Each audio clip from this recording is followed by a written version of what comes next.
बंदी छोड़ सतगुरु रामपाल जी परमेश्वर जी की जय हो।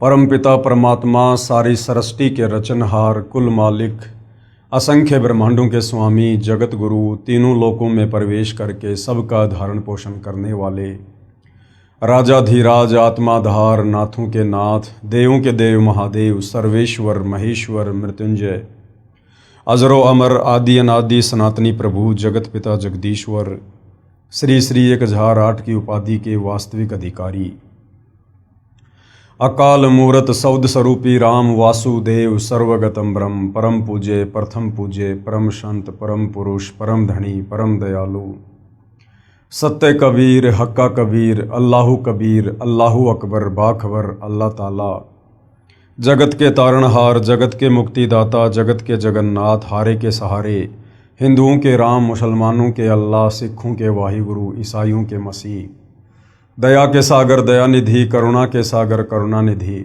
स्वयंभू परिभू, संकट मोचन, कष्ट हरण, मंगल करण, दुख भंजन, अविगत कबीर, निर्विकार निर्विषम परमात्मा, अलय अलेख सतगुरु, आदि अनादि सतगुरु, असली मर्यादा पुरुषोत्तम, असली राम, असली कृष्ण, असली घनश्याम, असली मुरारी, राजाओं के राजा, महाराजाओं के महाराजा, शहंशाहों के शहंशाह, सम्राटों के सम्राट, भगवानों के भगवान, अल्लाहों के अल्लाह, प्रभुओं के प्रभु, मसीहाओं के मसीह, सच्चे वाहिगुरु, बाबाओं के बाबा, पीरों के पीर, सेठों के सेठ, जगत सेठ, साड़सा सेठ, सर्वगुण संपन्न, अनंत कोटि कलाओं के स्वामी, अनंत कोटि ब्रह्मांडों के नायक, योगियों में महायोगी, ध्यानियों में महाध्यानी, सिद्धों में परम सिद्ध, ज्ञानियों में तत्व ज्ञानी, ब्रह्म ज्ञानी, महाज्ञानी, परम ज्ञानी, सर्वश्रेष्ठ ज्ञानी, विज्ञानी, युवा कबीर, समर्थ कबीर, असमवात, अमित ओजा, सच्चे रहनुमा, करीम अल्लाह, सुभान अल्लाह, दुनिया के अंतिम पैगंबर, 8 सितंबर 1951 से गांव धनाना, जिला सोनीपत, हरियाणा, भारतवर्ष की पावन भूमि पे प्रकट रियल कल की भगवान श्री नारायण साकार हरि, श्री बाबा साहेब, नूर अनंत परमात्मा, सच्चे दरवेश, सच्चे बाखबर, संत श्रोमणी सतगुरु रामपाल जी परमेश्वर जी के चरण कमल में आप और हम सभी भाई बहनों का अनंत कोटि दंडवत प्रणाम। सत्साई भाई और बहनों, बहुत बड़ी दया, बहुत बड़ी मेहर पूज्य गुरुदेव भगवान की, परमेश्वर रामपाल जी की, जिनके विशेष आशीर्वाद से उन्हीं के द्वारा लिखित पवित्र पुस्तक ज्ञान गंगा के ऊपर वीडियो बनाने की श्रृंखला जारी है। इसी श्रृंखला में आज हमारा ये 10वें नंबर का वीडियो है। प्रत्येक वीडियो को देखकर हमें अध्यात्म के विषय में बहुत ही गहन जानकारियां प्राप्त हुई है, क्योंकि जो पवित्र पुस्तक ज्ञान गंगा सतगुरु रामपाल जी ने लिखी है, ये पुस्तक सर्व धर्मों के, सर्व पवित्र धर्मशास्त्रों के ज्ञान से प्रमाणित है। इस पवित्र पुस्तक ज्ञान गंगा के सत ज्ञान में, तत्व ज्ञान में, सूक्ष्म ज्ञान में किसी भी धर्म का कोई भी धर्मगुरु सुई की नोक रखने जितनी भी त्रुटि निकालने में सक्षम नहीं है। भाई और बहनों, वर्तमान में यदि इस पृथ्वी पर कहीं सत भक्ति है या शास्त्र अनुकूल साधना है तो केवल सतगुरु रामपाल जी परमेश्वर जी के चरणों में है। बाकी दुनिया शास्त्र विरुद्ध साधना ही कर रही है, जिस शास्त्र विरुद्ध साधना को करने के चलते हमें किसी प्रकार का कोई भी आध्यात्मिक लाभ प्राप्त नहीं हो सकता। बहुत सारे भाई बहनों के मन में शंका होगी कि वे लाभ प्राप्त क्यों नहीं हो सकता। हम तो सदियों से ब्रह्मा विष्णु महेश की परंपरागत पूजा करते आ रहे हैं। हम तो मंदिर में जाते हैं, मस्जिद में जाते हैं, चर्च में जाते हैं, गुरुद्वारे में जाते हैं, कावड़ लेकर आते हैं, मज़ारों पर चद्दर चढ़ाते हैं और हमें तो हर प्रकार के लाभ हो रहे हैं। हमारे काम धंधे बहुत बढ़िया चल रहे हैं, दिन दोगुनी रात चौगुनी, हम व्यापार में उन्नति कर रहे हैं, हमारे बच्चे विदेशों में पढ़ रहे हैं, बड़ी बड़ी जॉब लग गए हैं, हमने बड़े बड़े मकान बना लिए हैं, हम बहुत जो है सुखी हैं। तो भाई और बहनों, यदि आप सतगुरु रामपाल जी परमेश्वर जी की वर्तमान में सही है तो आप शास्त्र वेदना कर रहे हैं। भले आप किसी मंदिर में कितना सोना चढ़ा रहे हैं, कितनी चांदी चढ़ा रहे हैं, कितने बड़े बड़े भंडारे और कथाएं क्यों ना करवा रहे हैं, यदि आप सतगुरु रामपाल जी की शरण में नहीं हैं तो आप किसी भी धर्म से संबंधित हैं, आप उन धर्मों की पवित्र पुस्तकों के विरुद्ध भक्ति कर रहे हैं। और रही बात आपकी इस भ्रमणा की कि हमें तो सर्व लाभ मिल रहे हैं, ये सर्व लाभ आपको वर्तमान शास्त्र विरुद्ध भक्ति के कारण नहीं मिल रहे हैं। ये आपकी आध्यात्मिक ज्ञानहीनता है। जब आप सतगुरु रामपाल जी के सत्संग सुनेंगे, सृष्टि रचना को सुनेंगे, तो आपको पता चलेगा कि शास्त्र विरुद्ध साधना करने के चलते भी व्यक्ति को जो लाभ होते हैं, वो लाभ उसके पूर्व जन्मों की भक्ति के पुण्यों के प्रतिफल में होते हैं। यानी आपका मनुष्य जन्म कोई प्रथम बार नहीं हुआ है। जब से हम परमपिता परमेश्वर कबीर साहिब से बिछुड़कर, सतलोक से बिछुड़कर इस काल के साथ यहाँ 21 ब्रह्मांड में आए हैं, तब से न जाने हमारे कितने अनंत करोड़ जन्म हो चुके हैं, जिनमें करोड़ों अरबों मनुष्य जन्म भी शामिल हैं। और उन मनुष्य जन्मों में ये कबीर परमात्मा रह रहकर आप और हमें संभालते रहते हैं, हमें सत भक्ति दान देते रहते हैं, हमें परमात्मा भक्ति से चार्ज करते रहते हैं। परंतु हम अंतिम श्वास तक मर्यादा में रहकर विश्वास के साथ भक्ति नहीं कर पाते, जिस कारण मोक्ष से वंचित रह जाते हैं। लेकिन वो भक्ति करने के चलते हमारी आध्यात्मिक बैटरी चार्ज हो जाती है और फिर अगले जन्मों में भले हम शत भक्ति नहीं करते हैं, हम किसी तत्वदर्शी संत की शरण में नहीं होते हैं, फिर भी हमें उन पूर्व जन्मों की सत भक्ति के कारण हमें सर्व लाभ मिलते रहते हैं। और हम ये सोचते हैं कि ये सर्व लाभ मुझे वर्तमान में जो मैं भक्ति कर रहा हूँ, उस भक्ति को करने के चलते मिल रहे हैं। तो भाई और बहनों, ऐसा बिल्कुल भी नहीं है। ये हमें परम संत के सत्संग सुनने से पता चलेगा, सृष्टि रचना को सुनने और समझने से पता चलेगा। तो भाई और बहनों, ये कलयुग है और हमारे जितने भी अच्छे कर्म थे, शुभ कर्म थे, जो पुण्य कर्म थे, वो हमने आज से पहले 3 युगों में, सतयुग, त्रेता, द्वापर में मनुष्य जन्म प्राप्त कर करके भोग लिए हैं। ज़्यादातर हमने खर्च कर दिए हैं। और वर्तमान में आप देखिएगा 90% लोग वर्तमान में भक्ति अवश्य करते हैं, वो चाहे किसी भी धर्म से संबंधित क्यों ना है, फिर भी उनकी दुर्गति हुई पड़ी है। देश का राजा भी उसी मंदिर में जाता है और देश का भिखारी भी उसी मंदिर के आगे भीख मांगता है। फिर दोनों में इतना अंतर क्यों? भाई और बहनों, दोनों ही शास्त्र विरुद्ध साधना कर रहे हैं। उस राजा के अभी पूर्व जन्मों के पुण्य चल रहे हैं, भिखारी के पूर्व जन्म के पुण्य समाप्त हो चुके हैं। और जिस दिन उस राजा के पुण्य समाप्त होंगे, उसकी भी ऐसी दुर्गति होगी, फिर आने वाले मनुष्य जन्म में या वर्तमान जन्म में भी हो सकती है। तो भाई और बहनों, इस आध्यात्मिक ज्ञान को अच्छे से समझने के लिए आप लोगों ने सृष्टि रचना को समझना बहुत ज़रूरी है। और ये जो सृष्टि रचना सतगुरु रामपाल जी परमेश्वर जी ने हमें समझाई है, हमें बताई है, सत्संगों में सुनाई है और अपनी पवित्र पुस्तकों में लिखी है, ये शास्त्र प्रमाणित है। इसमें किसी भी प्रकार की मीन मेख कोई भी नहीं निकाल सकता है। हाँ ठीक है, अपनी अज्ञानता और नादानी के चलते भले हम स्वीकार ना करें, परंतु सत्य सत्य ही होता है। तो भाई और बहनों, यदि आप आगे सत भक्ति रूपी चार्जर लगाना चाहते हैं और आने वाले समय में, क्योंकि आने वाला समय युग परिवर्तन का है और जब जब युग परिवर्तन होता है तब तब महाविनाश होता है, अच्छे अच्छे लोगों की ज़बरदस्त दुर्गति होती है। हम मई 2026 में जी रहे हैं और 2028 युग परिवर्तन का निर्धारित समय है। आने वाले 1.5 वर्षों में क्या से क्या होगा, शायद आप और हमने इसकी कल्पना भी नहीं की होगी। तो यदि आप युग परिवर्तन के दौरान उत्पन्न होने वाली समस्याओं से बचना चाहते हैं, अपने परिवार को बचाना चाहते हैं, तो सतगुरु रामपाल जी की शरण ही एकमात्र विकल्प है। और उसके लिए आपने पहले उनके ज्ञान को अच्छे से समझना होगा, सृष्टि रचना को समझना होगा, उनसे उपदेश प्राप्त करके मर्यादा में रह के भक्ति शुरू करनी होगी, तब आपका बचाव संभव है। तो भाई और बहनों, सतगुरु रामपाल जी से जुड़ने के लिए सबसे पहले ज्ञान समझना अति आवश्यक है। और इस दिशा में हम सृष्टि रचना को समझ रहे हैं। सृष्टि रचना पर आज हमारा ये 4थे नंबर का वीडियो है और प्रत्येक वीडियो में हमने सृष्टि रचना के विषय में बहुत कुछ जाना है, बहुत कुछ समझा है। तो सृष्टि रचना की शुरुआत जब हमने की थी तो उसमें पूज्य गुरुदेव भगवान ने बताया कि सर्वप्रथम एक अनामी लोक था, जिसको अनामे लोक भी कहते हैं, जिसको अकय लोक भी कहते हैं।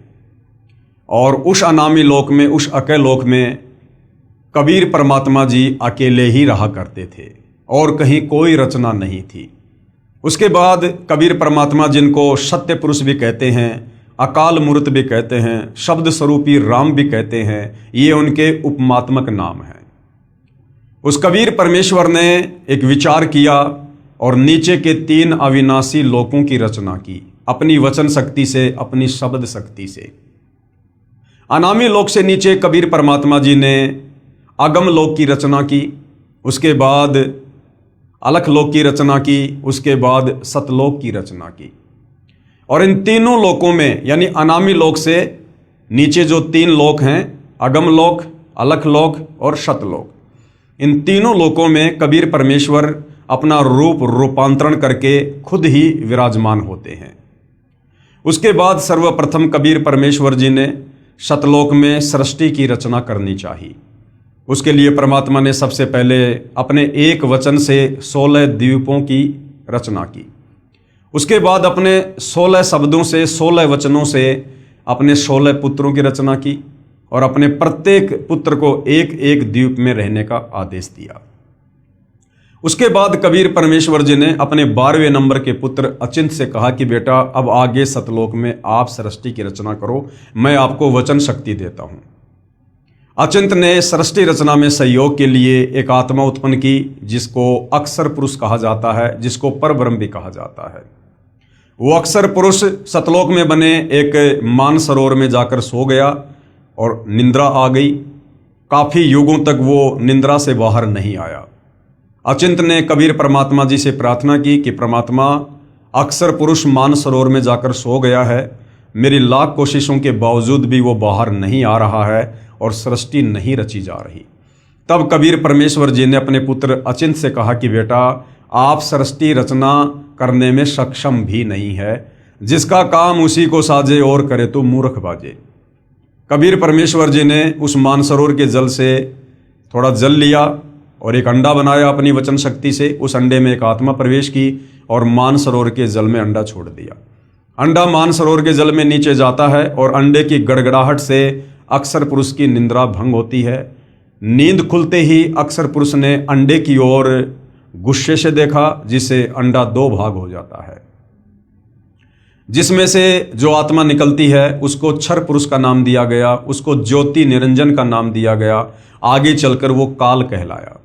कबीर परमेश्वर ने आकाशवाणी की कि ज्योति निरंजन और अक्षर पुरुष तुम दोनों बाहर आओ।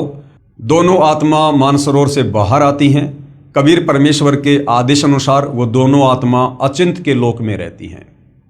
काफी समय उपरांत क्षर पुरुष यानी ज्योति निरंजन के मन में ये विचार आया कि हमारे बाकी जो 15 भाई हैं वो सभी अलग अलग द्वीपों में रहते हैं और हम तीनों भाई एक ही द्वीप में रहते हैं। ये सोचकर क्षर पुरुष ज्योति निरंजन, जो आगे चलकर काल भी कहलाया, उसने अलग से राज्य प्राप्ति के लिए, अलग से द्वीप प्राप्ति के लिए एक पैर पर खड़ा होकर सतलोक में तप करना शुरू कर दिया। उससे पहले कबीर परमेश्वर जी ने और काफी आत्माओं की, असंख्य आत्माओं की सतलोक में उत्पत्ति कर दी थी और सभी को सर्व सुख प्रदान कर दिए थे। जब ये ज्योति निरंजन क्षर पुरुष सतलोक में एक पैर पर खड़ा होकर तप कर रहा था तो सतलोक में जो आत्माएं थी वो उसके ऊपर आसक्त हो गई और सोचने लगी कि देखो कितना जबरदस्त तप कर रहा है। कबीर परमेश्वर जी ने आत्माओं को समय समय पर सचेत किया कि बच्चों, इस नादान की नादानी को मत देखो, ये अपने कर्म फोड़ रहा है, तुम आराम से रहो, ठाट बाट से रहो, तुम्हें किसी चीज की कोई कमी नहीं है, इसकी तरफ ध्यान मत दो। हम सभी आत्माओं ने ऊपर से तो सावधानी दिखाई, लेकिन अंदर से हम उस ज्योति निरंजन को चाहने लगे और पतिव्रता पर्द से नीचे गिर गए, परमात्मा के दिल से हम उतर गए। जब काल ने 70 युग तप किया तो कबीर परमेश्वर जी ने पूछा कि भाई आप तप क्यों कर रहे हो, आपको क्या चाहिए? तो क्षर पुरुष ने कहा कि मैं जहाँ रह रहा हूँ वो जगह मेरे लिए कम है, मुझे अलग से राज्य प्रदान कीजिए। कबीर परमेश्वर ने क्षर पुरुष को 21 ब्रह्मांड दे दिए जो सतलोक में ही थे। उसके बाद क्षर पुरुष ने फिर से 70 युग तप किया, ये सोचकर कि खाली प्लाट का क्या करूँगा, इनमें कुछ रचना भी करनी चाहिए और रचना सामग्री कबीर परमात्मा के ही पास है। तो रचना सामग्री प्राप्त करने के लिए 70 युग फिर तप किया। फिर कबीर परमेश्वर जी ने पूछा तो क्षर पुरुष ने कहा कि मुझे सृष्टि रचना के लिए सामग्री चाहिए। कबीर परमेश्वर ने उसे 3 गुण, रजगुण, सतगुण, तमगुण और 5 तत्व, पृथ्वी, अग्नि, जल, वायु, आकाश, ये जो उस समय सतलोक में कबीर परमेश्वर जी के 16 पुत्रों में से सबसे बड़े पुत्र कूरम के मुकुट में थे, सूक्ष्म रूप में थे, कबीर परमेश्वर जी ने काल को उपलब्ध करवा दिए। उसके बाद इस क्षर पुरुष ने सोचा कि अब मैंने बहुत सारी रचना भी कर ली है, लेकिन मेरे अकेले का दिल नहीं लग रहा, मुझे कुछ आत्मा चाहिए। ये सोचकर उसने 64 युग फिर तप किया। जब 64 युग तप कर लिया तो कबीर परमेश्वर जी ने पूछा कि भाई क्षर पुरुष, अब आपको क्या चाहिए? जो आपको चाहिए था मैंने आपको सब कुछ दे दिया। तो क्षर पुरुष ने कहा कि पिताजी, मुझे कुछ आत्मा दे दो, मेरा अकेले का मन नहीं लगता है। तो कबीर परमेश्वर जी ने कहा कि भाई देखो, आत्मा मैं आपको किसी भी कीमत पर नहीं दे सकता, ये मेरे अंश हैं, मेरे वचन से उत्पन्न हैं, मेरे बच्चे हैं, और आपको कुछ चाहिए तो आप ले सकते हो। लेकिन भाई और बहनों, हम अपने कबीर परमेश्वर जी से दिल हटाकर इस काल के ऊपर हम दिल लगा चुके थे, इसलिए हम पतिव्रता पद से नीचे गिर चुके थे। तो कबीर परमेश्वर जी ने कहा कि भाई क्षर पुरुष, अगर कोई अपनी मर्जी से तेरे साथ जाना चाहता है तो मैं भेज सकता हूँ। तो कबीर परमात्मा और क्षर पुरुष दोनों हम सभी आत्माओं के पास आए, और कबीर परमेश्वर जी ने कहा कि भाई कौन कौन आत्मा है जो इस क्षर पुरुष के साथ इसके 21 ब्रह्मांडों में जाना चाहती है, क्योंकि परमात्मा ने उसको प्रथम बार उसके 70 युग वाले तप के बदले में 21 ब्रह्मांड दिए थे। काफी देर तक सन्नाटा छाया रहा, किसी ने भी हाथ खड़ा नहीं किया। अंत में एक आत्मा ने दुस्साहस किया और हाथ खड़ा किया कि पिताजी, मैं इसके साथ जाना चाहता हूँ। उसके बाद देखा सभी आत्माओं ने हाथ खड़े कर दिए। आज जितनी भी आत्माएं, आप और हम सभी, वो चाहे ब्रह्मा विष्णु महेश हैं, चाहे देवी देवता हैं, चाहे लख 84 योनि में गधे कुत्ते सूअर हैं, हम सभी आत्माओं ने जो आज काल के 21 ब्रह्मांडों में फंसे पड़े हैं, हम सभी ने देखा हाथ खड़े कर दिए। कबीर परमेश्वर जी ने क्षर पुरुष से कहा कि भाई ठीक है, आप अपने 21 ब्रह्मांडों में जाओ, जिन जिन आत्माओं ने आपके साथ जाने की स्वीकृति दी है उनको मैं अपने हिसाब से आपके पास भेज दूंगा। ज्योति निरंजन यानी क्षर पुरुष, जो आगे चलकर काल कहलाया, अपने 21 ब्रह्मांडों में चला गया। पीछे से कबीर परमेश्वर जी ने सर्वप्रथम हाथ खड़ा करने वाली आत्मा को एक सुंदर युवा लड़की बनाया और अपने पुत्र सहजदास से कहा कि बेटा, आप जाकर इसको ज्योति निरंजन के पास छोड़कर आ जाओ। सहजदास जी ने अपने पिता की आज्ञा पाकर और उस युवा लड़की को, जिसको आगे चलकर दुर्गा भी कहा गया, गीता में जिसको प्रकृति भी कहा गया है, जिसको अष्टंगी 8 भुजा वाली भी कहा गया है, उसे ज्योति निरंजन के पास छोड़ दिया और कहा कि पिताजी ने इसको शब्द शक्ति दे रखी है, आप जितनी आत्मा चाहोगे ये अपने वचन से उत्पन्न कर देगी। सहजदास वापस आ गया। लड़की का युवा शरीर देखकर, रूप रंग निखरा हुआ देखकर और ज्योति निरंजन क्षर पुरुष के मन में दोष उत्पन्न हुआ। उसने उस दुर्गा के साथ में जबरदस्ती करने का प्रयास किया, बलात् करने का प्रयास किया। दुर्गा ने बहुत समझाया कि भाई देखो, हम दोनों एक ही पिता की संतान हैं, हम दोनों भाई बहन हैं, आप मेरे बड़े भाई हो, आपकी उत्पत्ति पहले अंडे से हुई है, बाद में मेरी उत्पत्ति उसी परमात्मा ने अपने वचन से की है। आप मेरे बड़े भाई हो, मैं आपकी छोटी बहन हूँ, और भाई बहन का ये शारीरिक मिलन, ये मैथुन कर्म, ये महापाप का कारण बनेगा। लेकिन विषय वासनाओं के वशीभूत होने के कारण क्षर पुरुष ने उसकी एक नहीं सुनी और जबरदस्ती करने का प्रयास किया। तो दुर्गा ने सूक्ष्म रूप बनाकर उसके मुख के माध्यम से उसके पेट में जाकर शरण ली, और पेट में जाकर दुर्गा ने अपने पिताजी कबीर भगवान से अर्ज की, प्रार्थना की कि हे पिता, मेरी रक्षा करो। कबीर परमेश्वर वहाँ अपने पुत्र जोगजित का रूप बनाकर जाते हैं और दुर्गा को उसके पेट से बाहर निकालते हैं, और उसके बाद क्षर पुरुष यानी ज्योति निरंजन को श्राप देते हैं कि आज के बाद तेरा नाम काल होगा और तू प्रतिदिन 1 लाख मानव शरीरधारी आत्माओं का भक्षण किया करेगा, आहार किया करेगा, और आज अभी इसी समय तुझे सतलोक से 16 शंख कोश की दूरी पर निष्कासित किया जाता है। ये कहते ही इस क्षर पुरुष के 21 ब्रह्मांड दुर्गा सहित और दुर्गा के अंदर जितने भी आत्माएं प्रवेश थी, विमान की तरह चल पड़ा और सतलोक से 16 शंख कोश की दूरी पर आकर रुक गया। हालांकि बीच में थोड़ा सा प्रकरण आता है कि जब ये 21 ब्रह्मांड विमान की तरह सतलोक से बाहर जा रहे थे, तो बाहर सीमा पर सहजदास का लोक आता है। वहाँ पर ही क्षर पुरुष ने अपने भाई से अर्ज की कि मेरे विमान को यहाँ पर उतार लो, परमात्मा जी से आप प्रार्थना करो, मेरे से बहुत बड़ी गलती हो गई है। जब सहजदास जी ने कबीर परमेश्वर जी से आज्ञा लेनी चाहिए तो कबीर परमात्मा ने मना कर दिया कि अगर उसको रोका तो मेरे से फिर बुरा कोई नहीं होगा। यानी परमेश्वर ने कहा कि मैं मन कर्म वचन से कहता हूँ उसको यहाँ से बाहर निष्कासित कर दो। सहजदास ने कहा कि भैया मेरे बस की बात नहीं है, पिताजी ने मना कर दिया है।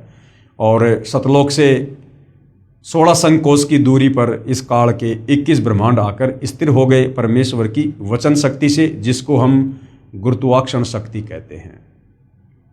उसके बाद भाई और बहनों, इस काल ने, क्षर पुरुष ने, ज्योति निरंजन ने दुर्गा के साथ में मनमानी करनी चाहिए और कहा कि अब मेरा कौन क्या बिगाड़ेगा, अब जो मन में आएगा वो मैं करूँगा, मुझे जो सज़ा मिलनी थी वो पिताजी ने दे दी है।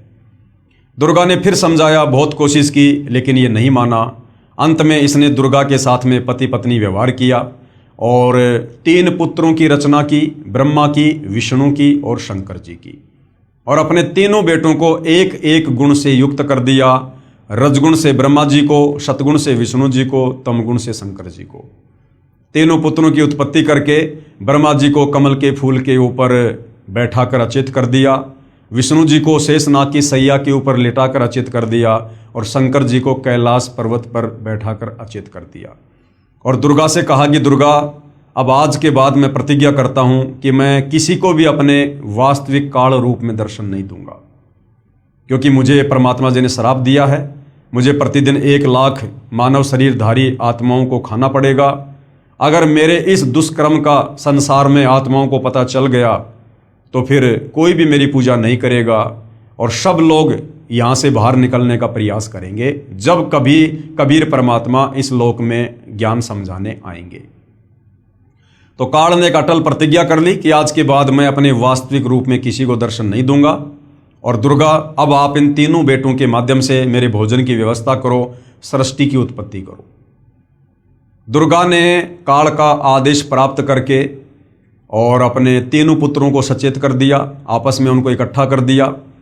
उसके बाद में काल के आदेश से दुर्गा ने समुद्र मंथन के दौरान ब्रह्मा जी को 4 वेद दिए। जब ब्रह्मा जी ने वेदों को पढ़ा तो वेदों से पता चला कि कोई ब्रह्म है जो साकार है, सशरीर है, तेजोमय शरीर है और साधना करने से वो मिलता है।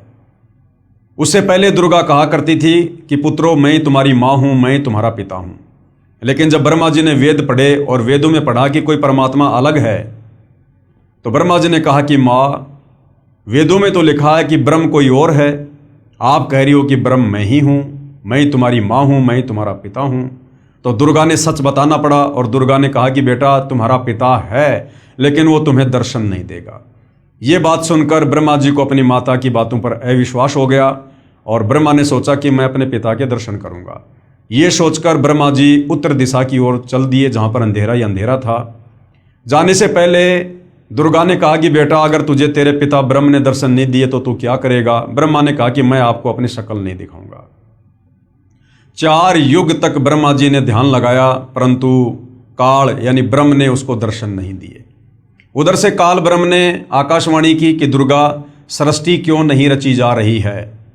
तो दुर्गा ने कहा कि आपका बड़ा बेटा ब्रह्मा आपकी खोज करने के लिए गया हुआ है। तो ब्रह्म ने कहा, यानी काल ने कहा कि उस ब्रह्मा को वापस बुलाओ, मैं दर्शन नहीं दूंगा। दुर्गा ने अपनी शब्द शक्ति से गायत्री नाम की एक लड़की उत्पन्न की और कहा कि अपने भाई ब्रह्मा को लेकर आओ किसी भी प्रकार से। गायत्री चली जाती है। ब्रह्मा जी समाधि में थे। गायत्री ने ध्यान से दुर्गा से जब बातचीत की, संवाद किया, तो दुर्गा ने कहा कि आप उसके पैर को हाथ लगाओ, उसके चरणों को स्पर्श करो। गायत्री ने ऐसा ही किया और ब्रह्मा जी का ध्यान भंग हुआ। ब्रह्मा जी ने कहा कि तू कौन उल्टा है जिसने मेरी समाधि भंग कर दी, मेरा ध्यान भंग कर दिया, मैं तुझे श्राप दूंगा। तो गायत्री ने कहा कि श्राप बाद में देना, पहले मेरी बात सुन लो। मुझे माता ने भेजा है तुम्हें वापस लाने के लिए, क्योंकि तुम्हारे बिना सृष्टि नहीं रची जा रही है। तो ब्रह्मा ने कहा कि भाई गायत्री, मैं वापस कैसे चलूं? मुझे पिताजी के दर्शन नहीं हुए और मैं तो प्रतिज्ञा करके आया था कि जब तक पिताजी के दर्शन नहीं होंगे मैं अपना मुंह नहीं दिखाऊंगा। गायत्री की मजबूरी थी ब्रह्मा को वापस लेकर जाना। तो गायत्री ने कहा कि आपको तो चलना पड़ेगा। तो ब्रह्मा जी ने कहा कि एक शर्त पर चल सकता हूं, यदि आप मेरी झूठी गवाही दे दो कि हाँ, मेरे सामने ब्रह्मा को इसके पिता ने दर्शन दिए। गायत्री ने कहा कि मैं झूठी गवाह नहीं दे सकती तो मैं नहीं चलूंगा। लेकिन गायत्री की मजबूरी थी। गायत्री ने सोचा कि अगर कल को मेरी बात झूठी हो गई तो मैं अकेली जो है माता के दंड का भागी बनूंगी। तो क्यों ना इस ब्रह्मा को भी बराबर का भागीदार बनाया जाए। गायत्री ने एक ऐसी शर्त रखी कि आपको मेरे साथ में शारीरिक संबंध बनाने पड़ेंगे, रति क्रिया करनी पड़ेगी, तब मैं आपकी झूठी गवाही दूंगी। ब्रह्मा जी की मजबूरी थी और दोनों ने वो कर्म किया। उसके बाद गायत्री ने सोचा क्यों ना एक गवाह और बनाया जाए।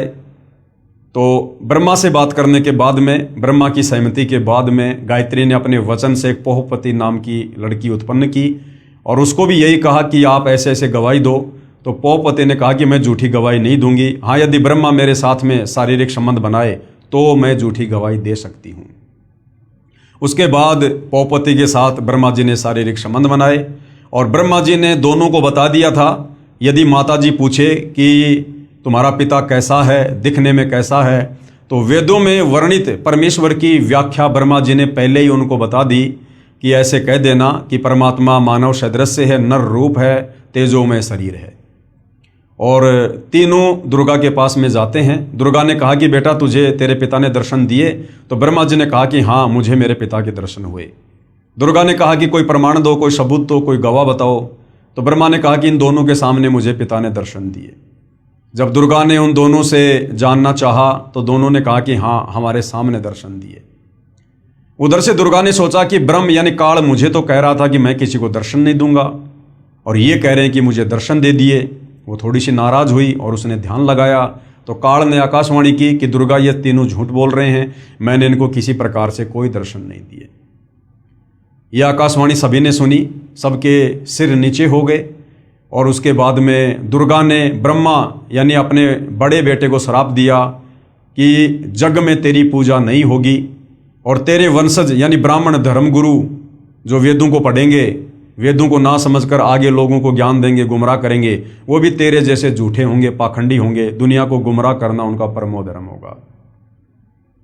उसके बाद में दुर्गा ने अपने दूसरे नंबर के बेटे विष्णु से कहा कि बेटा आप भी अपने पिता के दर्शन कर लो, कहीं बाद में फिर आप जी बीच में समाधि लगा के बैठ जाओगे।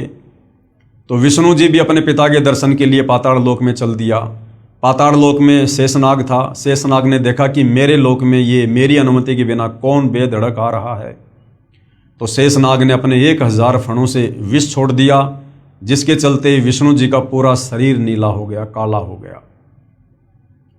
विष्णु जी ने जैसे ही उसके साथ युद्ध करना चाहा तो काल ने आकाशवाणी की कि बेटा इसका बदला मैं तुझे द्वापर युग में दूंगा, तो श्री कृष्ण रूप में जाएगा और ये काली देह में कालेंद्री नाम का नाग होगा, उस समय मैं तुझे इसका बदला दूंगा।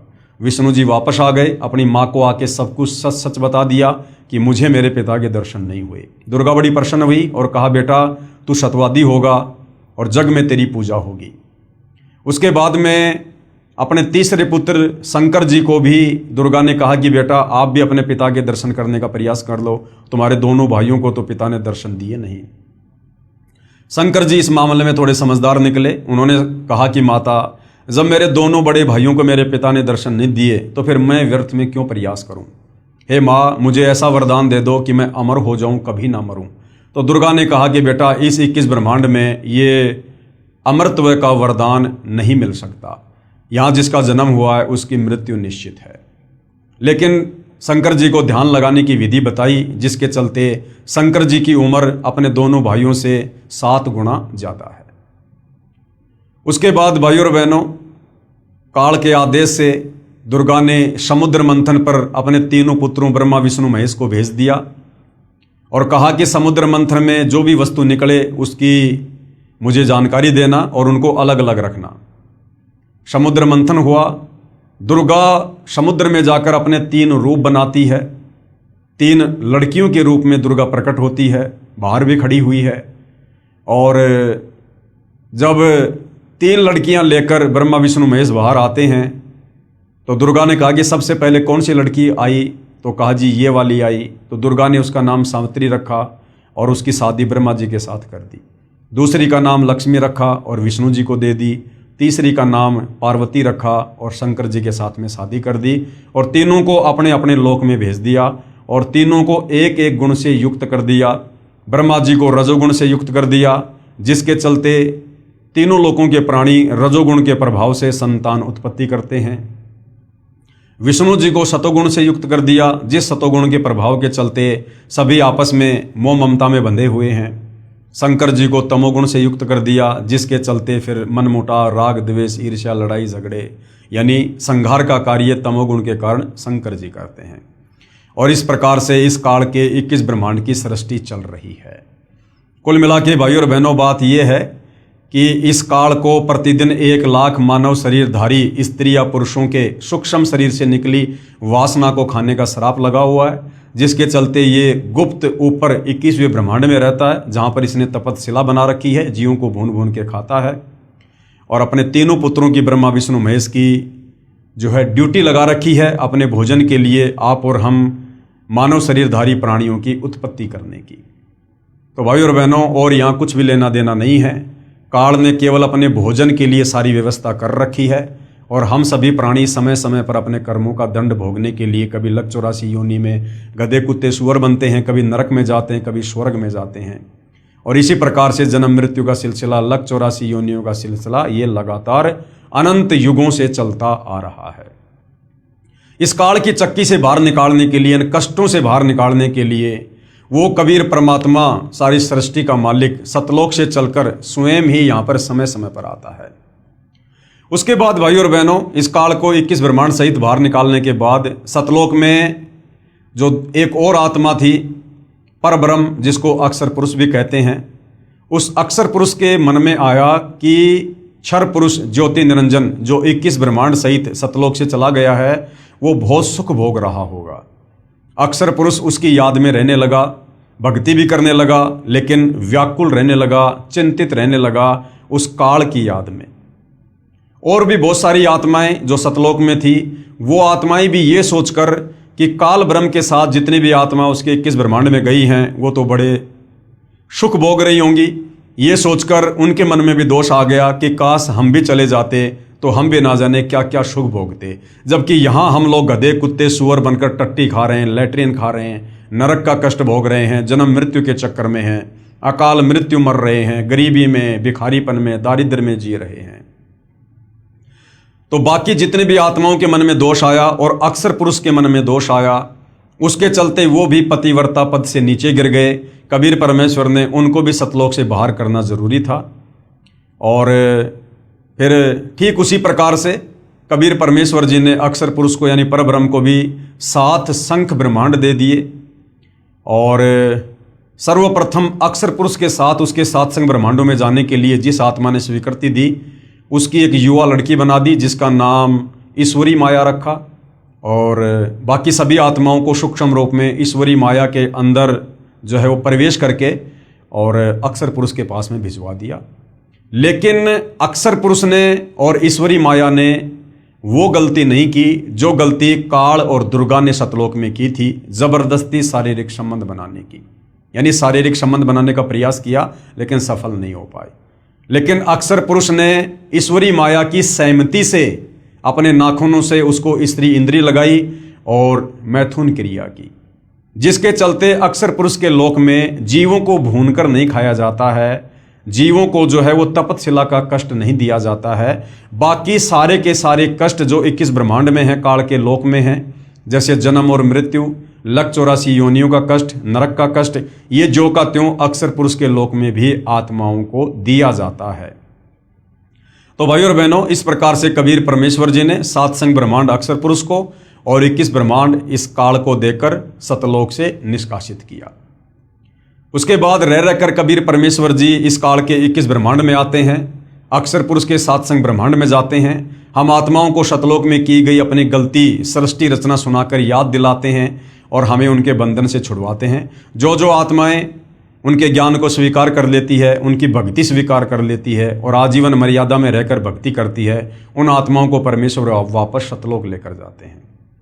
तो भाइयों और बहनों, यहाँ जो सृष्टि रचना चल रही है, जो सतगुरु रामपाल जी ने अपने सत्संगों में सुनाई है और अपनी पवित्र पुस्तकों में लिखी है, इसका समर्थन सर्व धर्मों के सर्व पवित्र धर्मशास्त्र भी कर रहे हैं।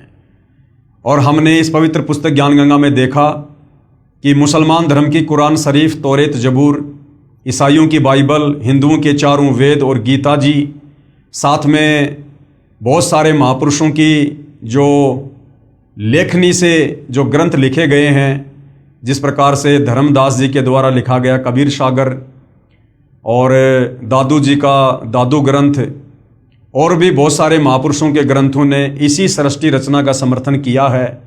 जो सृष्टि रचना कबीर परमेश्वर 650 साल पहले बनारस के काशी में बताया करते थे, जिस समय उनको अनपढ़ कहकर रिजेक्ट कर दिया गया था, आज उसी सृष्टि रचना को हमारे सर्व धर्मों के धर्मशास्त्र समर्थन दे रहे हैं।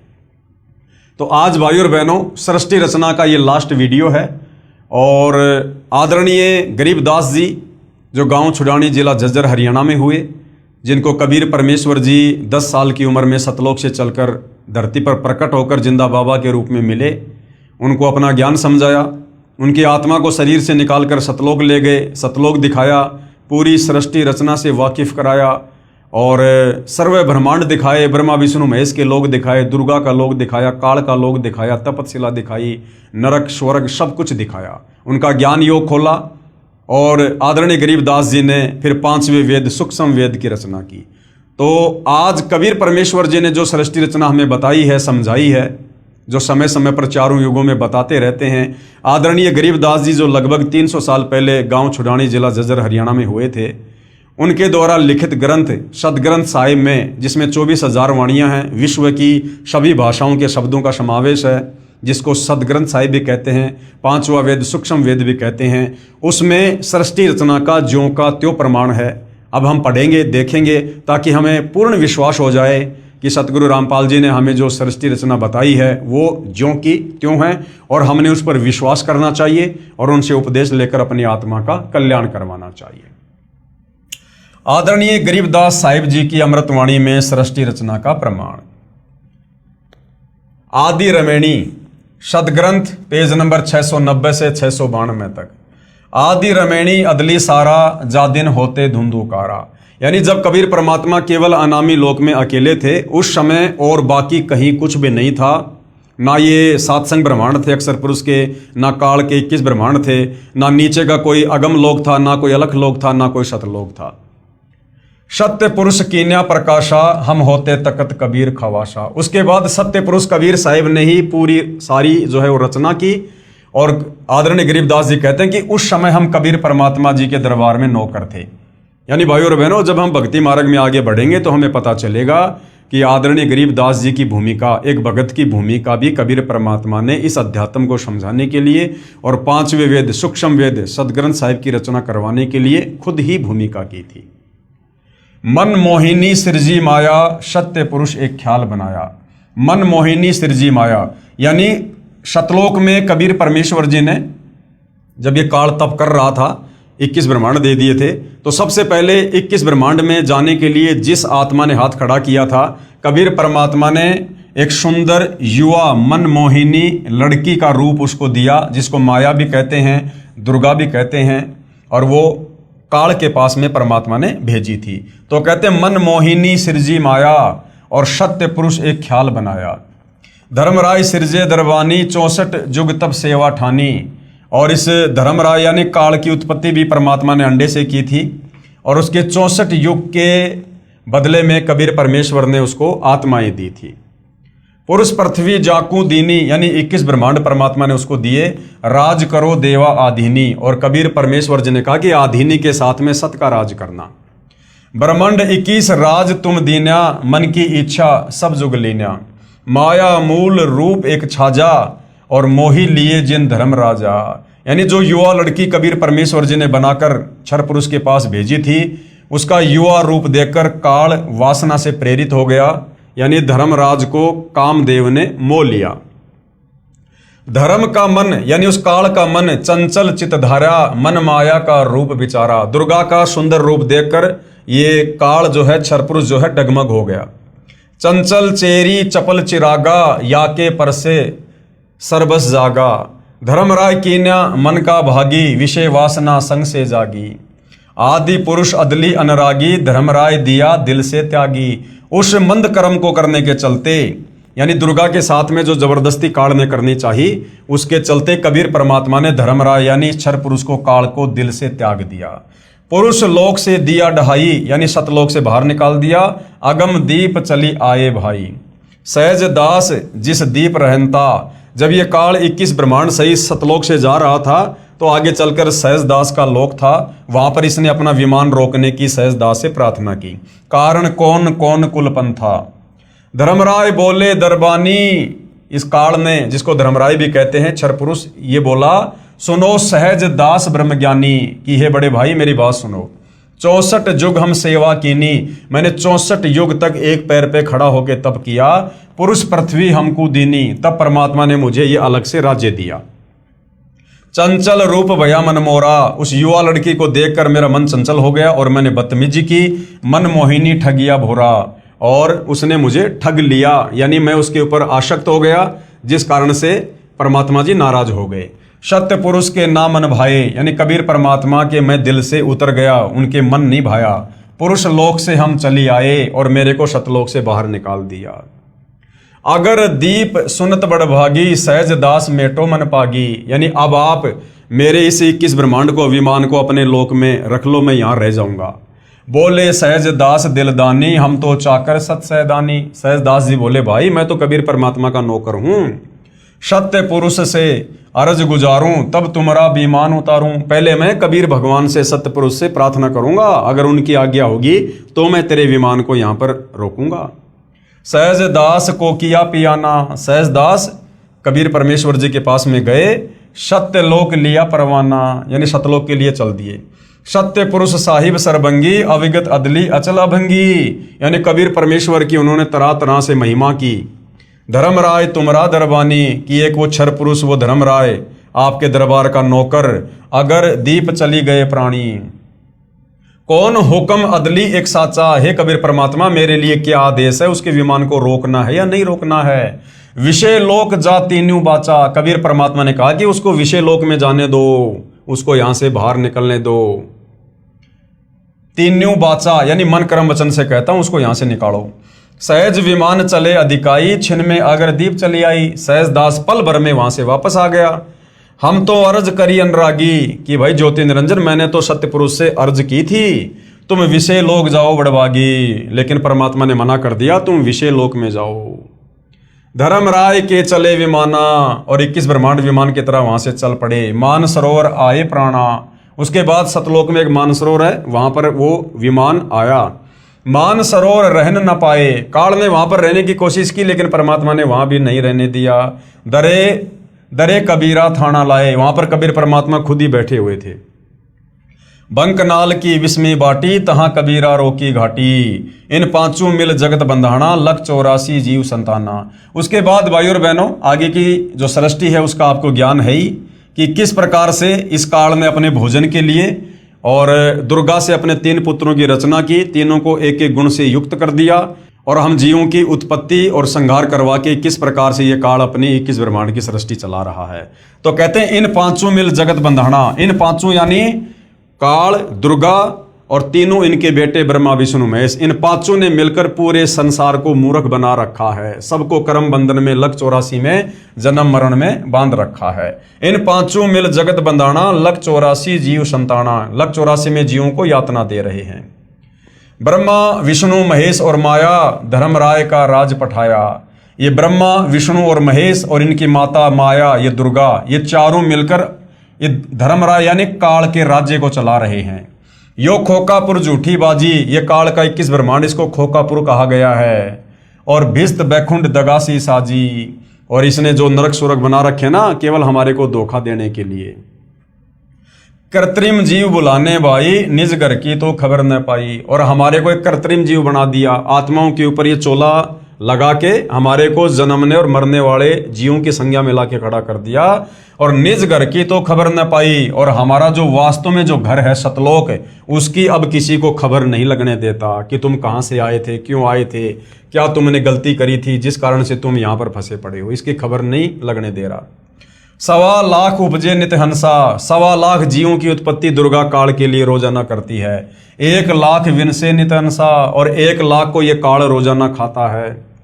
उत्पत्ति खपती प्रलय केरी, हर शोक जोरा जमजेरी, यानी जन्म मरण और ये दुख, ये सारे यहाँ पर काल के जो कष्ट हैं वो दिए जा रहे हैं।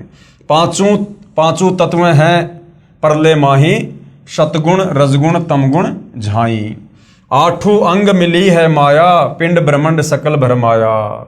या में सुरती शब्द की डोरी, पिंड ब्रह्मंड लगी है खोरी। श्वासा पारस मन गए राखो, खोले कपाट अमीर चाखो। यानी कबीर परमेश्वर जी आकर जो श्वासों का नाम देते हैं, सतनाम देते हैं, उससे फिर हमारा ज्ञान योग खुलता है और हमें यहाँ से बाहर निकलने का रास्ता मिलता है। सुनाऊं हंस शब्द सुनदासा, अगम दीप है अग है बासा। फिर कबीर परमेश्वर तत्वदर्शी संत के रूप में आते हैं और हमें फिर वास्तविक ज्ञान बताते हैं, भक्ति देते हैं और हमें फिर अगम दीप यानी सबसे आगे का जो दीप है, जो सतलोक है, हमें उसकी जानकारी देते हैं। भवसागर जमदंड जमाना, धर्मराय का है तलबाना। पांचों ऊपर पद की नगरी, बाट विहंगम बंकी डगरी। इन पांचों के ऊपर दुर्गा काल और ब्रह्मा विष्णु महेश के ऊपर वो वास्तविक वो नगर है, सतलोक है, जहाँ पर जाना इतनी आसान बात नहीं है। हमरा धर्मराय से दावा, भवसागर में जीव भरमावा। कबीर परमेश्वर का जो है इस धर्मराज यानी काल के साथ में एग्रीमेंट है। हम तो कहें अगम की वाणी, जहाँ अविगत अदली आप बिनानी। बंदी छोड़ हमारा नामम, अजर अमर है अस्त्र ठामर। जुगन जुगन हम कहते आए, जम जोरा से हंस छुड़ाए। यानी युगों युगों से हम यहाँ पर आ रहे हैं, सृष्टि रचना बता रहे हैं, ज्ञान समझा रहे हैं। जम यानी काल, जोरा यानी मौत, इससे हम जीवों को छुटाने का प्रयास करते हैं। जो कोई माने शब्द हमारा, जो हमारे ज्ञान को स्वीकार कर लेता है, भवसागर नहीं भरमै धारा, वो दोबारा काल के किस ब्रह्मांड में नहीं आता, उसका मोक्ष हो जाता है। या में सुरती शब्द का लेखा, तन अंदर मन कहो किन देखा। दास गरीब अगम की वाणी, खोजा हंसा शब्द सैदानी। उपरोक्त अमृतवाणी का भावार्थ है कि आदरणीय गरीबदास साहिब जी ने भी यही कहा है कि यहाँ पहले केवल अंधकार था तथा पूर्ण परमात्मा कबीर साहिब जी सतलोक में तख्त सिंहासन पर विराजमान थे। हम वहाँ चाकर थे यानी नौकर थे। परमात्मा ने ज्योति निरंजन को उत्पन्न किया, फिर उसके तप के प्रतिफल में 21 ब्रह्मांड प्रदान किए। फिर माया यानी प्रकृति, जिसको दुर्गा भी कहते हैं, उसकी उत्पत्ति की। युवा दुर्गा के रूप पर मोहित होकर ज्योति निरंजन यानी ब्रह्म ने दुर्गा यानी प्रकृति से बलात्कार करने की चेष्टा की। ब्रह्म यानी काल को उसकी सजा मिली, उसे सतलोक से निकाल दिया तथा श्राप लगा कि 1 लाख मानव शरीरधारी प्राणियों का प्रतिदिन आहार करेगा, 1.25 लाख उत्पन्न करेगा। यहाँ सभी प्राणी जन्म मृत्यु का कष्ट उठा रहे हैं। यदि कोई पूर्ण परमात्मा का वास्तविक शब्द, सच्चा नाम जाप मंत्र हमारे से प्राप्त करेगा, उसको काल की बंद से छुड़वा देंगे। हमारा बंदी छोड़ नाम है, यानी जो काल के कर्म बंधनों से छुड़वा दे, सतलोक में भेज दे, उसको कहते हैं बंदी छोड़। आदरणीय गरीबदास जी अपने गुरु व प्रभु कबीर परमात्मा के आधार पर कह रहे हैं कि सच्चे मंत्र अर्थात सतनाम व सार शब्द की प्राप्ति कर लो, पूर्ण मोक्ष हो जाएगा। नहीं तो नकली नामदाता संतों व महंतों की मीठी मीठी बातों में फंसकर शास्त्र विधि रहित साधना करके काल जाल में रह जाओगे, फिर कष्ट पर कष्ट उठाओगे। कहने का मतलब भाई और बहनों, हमें सृष्टि रचना पर विश्वास हो, इसके लिए महापुरुषों की जो है ये बातें बताई जा रही हैं। तो आदरणीय गरीबदास जी के सदग्रंथ साहिब में भी सृष्टि रचना का ज्यों का त्यों प्रमाण है। संत गरीबदास जी कृत अमर ग्रंथ के अध्याय हंस परम हंस की कथा की वाणी नंबर 37 और 43 में क्या कहा गया है सृष्टि रचना को लेकर। माया आदि निरंजन भाई, और अपने जाए आपे खाई। ये दुर्गा, ये माया, ये खुद ही पैदा करती है और खुद ही ये काल के पास में भोजन के लिए भेज देती है। यानी कहने का मतलब है भाई और बहनों, ये खुद ही पैदा करते हैं। ये काल और दुर्गा, ब्रह्मा विष्णु महेश को भी पैदा किया, फिर उसके बाद आप और हम सभी जीवों को पैदा किया। यानी हम सब यहाँ 21 ब्रह्मांड में काल और दुर्गा की संतान हैं, इसी से उत्पन्न हैं। और ये फिर सबको तपस्या पे भून भून के खाते हैं सबको। एक सत्संग में गुरुदेव ने बताया कि ये दुर्गा भी, ये दुर्गा और काल ये दोनों जीवों को खाते हैं, दोनों के दोनों। क्योंकि मालिक ने बताया जब घर में भोजन बनता है तो पत्नी भी खाती है। तो ये काल की 21 ब्रह्मांड की जो सृष्टि है, उसके जो घटिया नियम हैं, जो कर्म हैं, उसके बारे में बताया जा रहा है, ताकि हमारी आस्था यहाँ से हटे कि ये माया यानी दुर्गा और ये निरंजन यानी काल, ये दोनों हमें उत्पन्न करते हैं जीवों को, और दोनों ही खाते हैं। ब्रह्मा विष्णु महेश चेला, ओम सोहम का है खेला। शिखर शून्य में धर्म अन्यायी, जिन शक्ति डायन महल पठाई। शिखर शून्य में यानी 21वें ब्रह्मांड के टॉप मोस्ट पैलेस पर, उस ब्रह्मलोक में शिखर शून्य में सबसे ऊपर 21 ब्रह्मांड में ये धर्म यानी ये काल अन्यायी रहता है। जिन शक्ति डायन महल पठाई, और जिसने दुर्गा को यहाँ पर जीवों की उत्पत्ति और जो है प्रलय के लिए यहाँ पर एक जिम्मेदारी दे रखी, एक नौकरी दे रखी है। लाख गराज से नित उठ दूती, और ये दुर्गा क्या करती है, ये प्रतिदिन 1 लाख को मारती है अपने पति के भोजन के लिए। माया आदि तकत की कुत्ती, 1.25 लाख गढ़िए नित भांडे, और 1.25 लाख की रोजाना उत्पत्ति करती है। हंसा उत्पत्ति प्रलय डांडे। ये तीनों चेला बटपारी, ये ब्रह्मा विष्णु महेश, ये इन तीनों को इस काल का चेला कहा है। ये तीनों काल के बेटे हैं, उसके लिए भोजन तैयार करते हैं। ये तीनों चेला बटपारी सिरजे पुरुषा सिरजे नारी, जो रजोगुण के प्रभाव से जो है स्त्री और पुरुषों की उत्पत्ति करते हैं और फिर अपने पिता के लिए भोजन तैयार करते हैं। खोकापुर में जीव भुलाए, शौपन बहिस्त बैकुंठ बनाए। आप और हम सबको यहाँ पर धोखा देकर जन्म और मरण के चक्कर में डाल रखा है, कभी स्वर्ग में, कभी नरक में, कभी लक 84 में। यो अरहट का कुआ लोई, या गढ़बंध्या है सब कोई। 21 ब्रह्मांड काल का ये अरहट का कुआ है। जन्म लेना मरना, जन्म लेना मरना, लक 84 में, स्वर्ग में, नरक में। कीड़ी यानी चीटी, कुंजर यानी हाथी, और अवतारा यानी ब्रह्मा विष्णु महेश जो ये अवतार रूप में आते हैं। अरहट डोर बंधे कई बारा, ये काल किसी को नहीं छोड़ता है। इस अरहट की डोरी से जन्म और मरण के चक्कर में कीड़ी से लेकर हाथी और ये अवतार ब्रह्मा विष्णु महेश भी बंधे हुए हैं। अरब अलील इंदर हुए हैं भाई, अरब अलील इंदर, अरहट डोरी बंधे सब आई। शेष महेश अरु गणेश ताई, अरहट डोरी बंद सब आई। शेष यानी शेषनाग, महेश यानी ये शंकर जी, और ये गणेश आदि जितने भी देवी देवता हैं, ये सब इस काल की जन्म मृत्यु रूपी अरहट की डोरी से बंधे हुए हैं। सबका जन्म और मरण है। शुक्रादिक यानी सुखदेव जैसे ऋषि भी, ध्रुव भी, और प्रहलाद भी, और ब्रह्मादिक यानी ये ब्रह्मादि अर्थात ब्रह्मादिक का मतलब है ब्रह्मा विष्णु महेश भी, ये भी अरहट की डोरी से बंधे हुए हैं, यानी जन्म और मरण में हैं। कोटिक करता फिरता देखा, अरहट डोरी कहूँ सुन लेखा। चतुर्भुजी भगवान कहाँ, ब्रह्मा विष्णु महेश की 4 भुजाएं हैं, तो कहते हैं चतुर्भुजी भगवान कहाँ है, अरहट डोर बंधे सभा में। ये सब जन्म और मरण की डोरी से बंधे हुए हैं। यो है खोकापुर का कुआ, ये जो पृथ्वी लोक है, ये इस 21 ब्रह्मांड में कुआ है, कुआ, और या में पड़ा सो निश्चय मुआ। 21 ब्रह्मांड भी सतलोक की तुलना में कुआ है, और जो यहाँ पर आ गया वो अवश्य जन्म और मरण में रहेगा। आगे क्या बताया गुरुदेव भगवान ने, ज्योति निरंजन यानी काल बलि के वश होकर ये तीनों देवता रजगुण ब्रह्मा, सतगुण विष्णु, तमगुण शिव अपनी महिमा दिखाकर जीवों को स्वर्ग नरक तथा भवसागर में लक 84 योनियों में भटकाते रहते हैं। ज्योति निरंजन यानी काल अपनी माया से नागिनी की तरह जीवों को पैदा करते हैं और फिर मार देते हैं। जिस प्रकार नागिनी अपनी दुम से अंडों के चारों ओर कुंडली बनाती है, फिर उन अंडों पर अपना फन मारती है, जिससे अंडा फूट जाता है, उसमें से बच्चा निकल जाता है, उसको नागिनी खा जाती है। फन मारते समय कई अंडे फूट जाते हैं, क्योंकि नागिनी, ये भाई और बहनों, वो अरहट के कुएं का एक चित्र समझा रखा है। जिस प्रकार पहले इस प्रकार से कुएं से पानी निकाला करते थे, पहले ट्यूबवेल वगैरह मोटर वगैरह नहीं होती थी, इसी प्रकार से कुएं से जो है वो पानी निकाला जाता था। तो एक ये चैन है, और इस चैन के साथ में बाल्टियां वेल्ड कर दी जाती थी और बैलों से इसको घुमाया जाता था। तो बाल्टी क्या होती थी, नीचे तो पानी से भर जाती थी और ऊपर आकर यहाँ पर ये खाली हो जाया करती थी। तो कहते हैं कि इस काल का 21 ब्रह्मांड इस अरहट की तरह से है।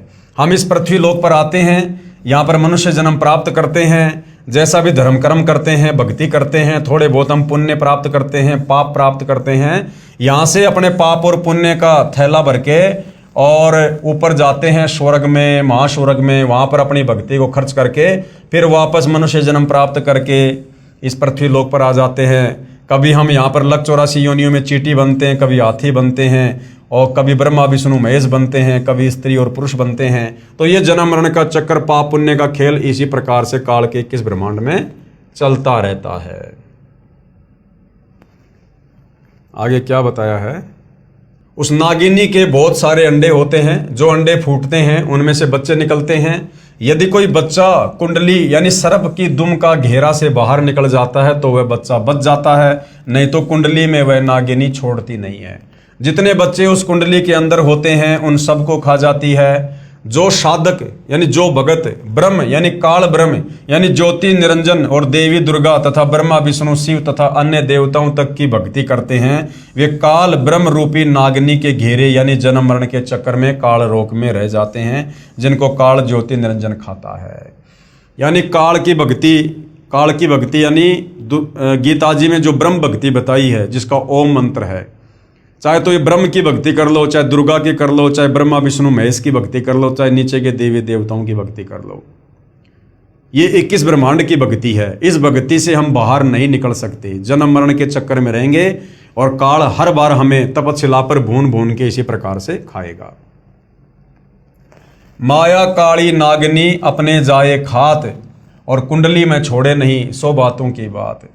इसी प्रकार ये काल बलि का जाल है, इस काल का जाल है। निरंजन तक की भक्ति पूरे संत से नाम लेकर करेंगे तो भी इस निरंजन की कुंडली 21 ब्रह्मांड से बाहर नहीं निकल सकते।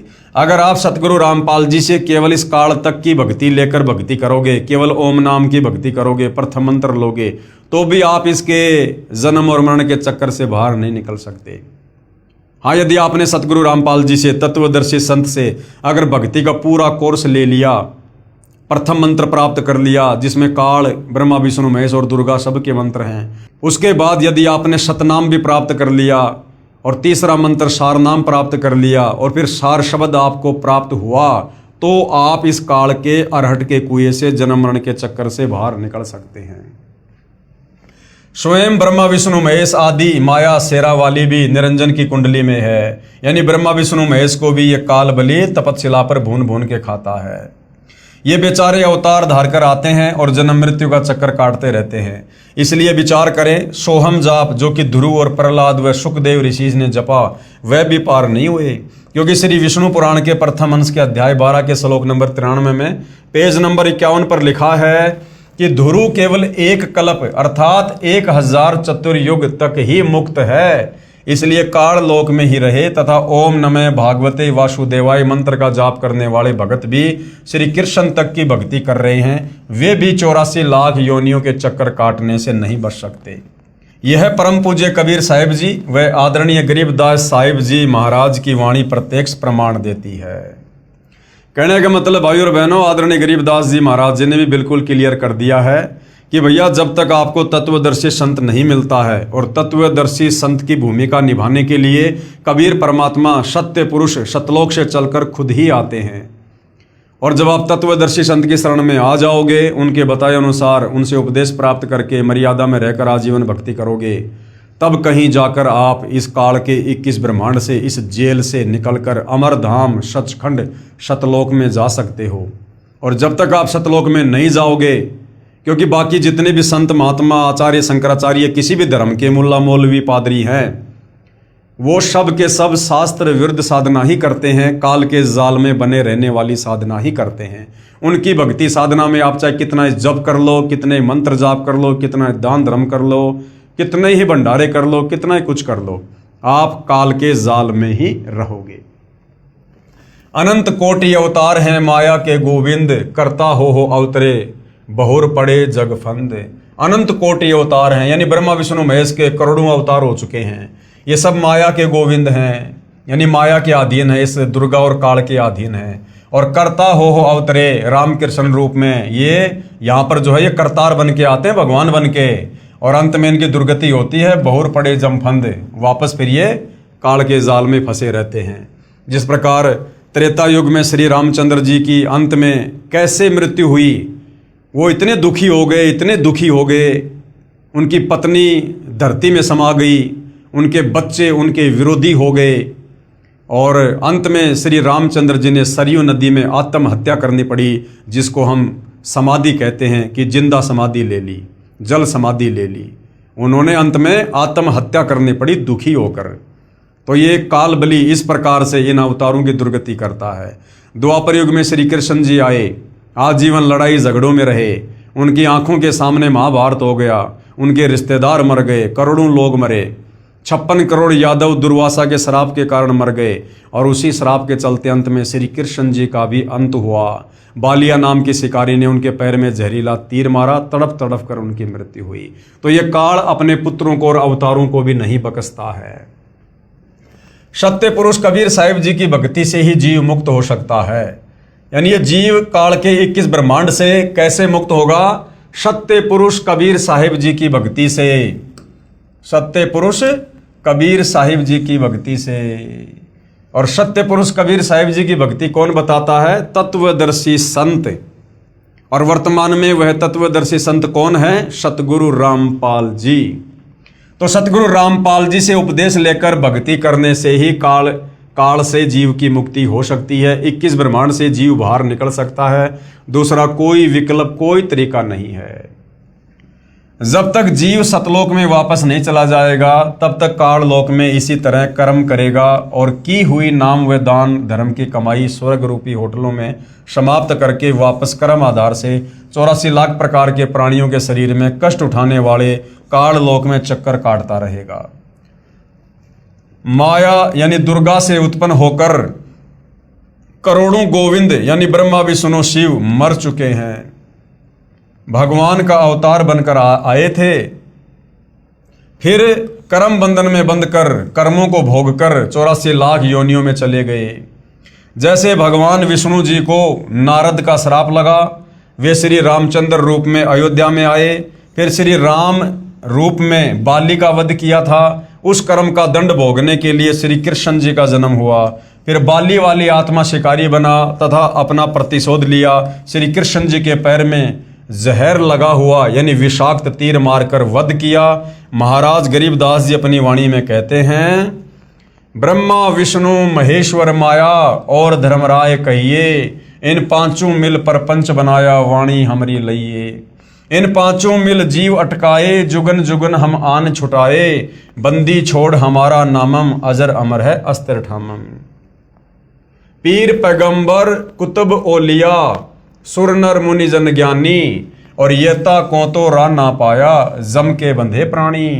ये जितने भी पीर पैगंबर हैं, मुसलमान धर्म में रसूल हैं, ये कुतुब ओलिया हैं, और ये सुर यानी देवता, और जितने भी साधु संत महात्मा हैं, कहते हैं इनको तो अभी तक काल के बंधन से बाहर निकलने का रास्ता नहीं मिला है। ये सब काल की डोरी से बंधे हुए हैं। धर्मराय की धूमा धामी जम पर जंग चलाऊं, जोरा को तो जान न दूंगा बांध अदल घर लाऊं। यानी जो तत्वदर्शी संत के शरण में आ जाएगा, फिर उसके ऊपर काल का किसी प्रकार से कोई अधिकार नहीं होगा। काल अकाल दोहूं को मोशूं, महाकाल सिर मुंडूं, मैं तो तकत हजूरी हुक्मी चोर खोज को ढूंढूं। मुल्ला माया मग में बैठी हंसा चुन चुन खाई, ज्योति स्वरूपी भया निरंजन मैं ही करता भाई। 87 दीप मुनीश्वर बंधे मुल्ला डोरी, एत्या में जमका तलवाना चलिए पुरुष किशोरी। मुल्ला का तो माथा दागूं सत की मोहर करूंगा, पुरुष दीप को हंस चलाऊं दरा न रोकन दूंगा।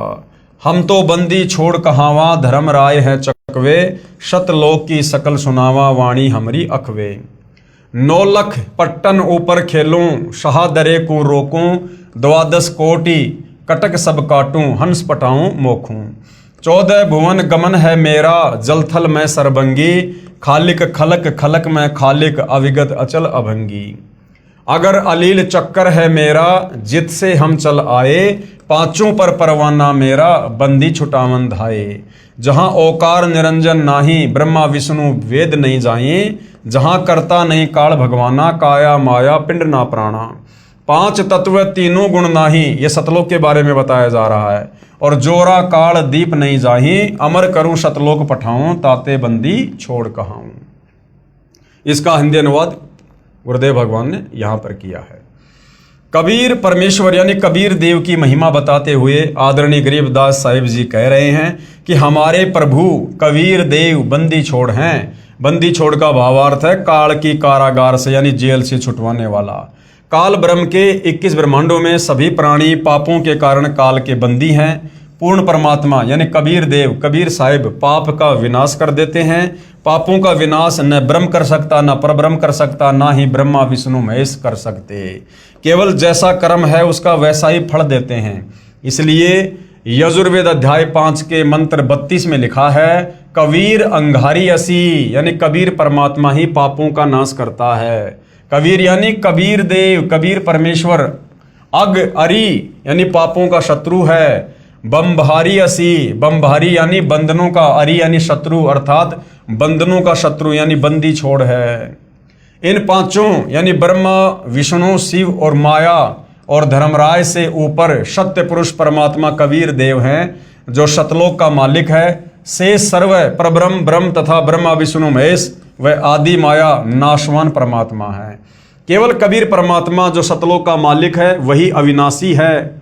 वो कभी काल में नहीं आता, कभी भी उनकी मृत्यु नहीं होती है, उनका जन्म नहीं होता है, वे स्वयंभू हैं। बाकी चाहे ब्रह्म यानी काल हो, चाहे परब्रह्म अक्षर पुरुष हो, चाहे ये ब्रह्मा विष्णु महेश हो, चाहे दुर्गा हो, इन सब का जन्म और मरण जो है लगातार जारी है।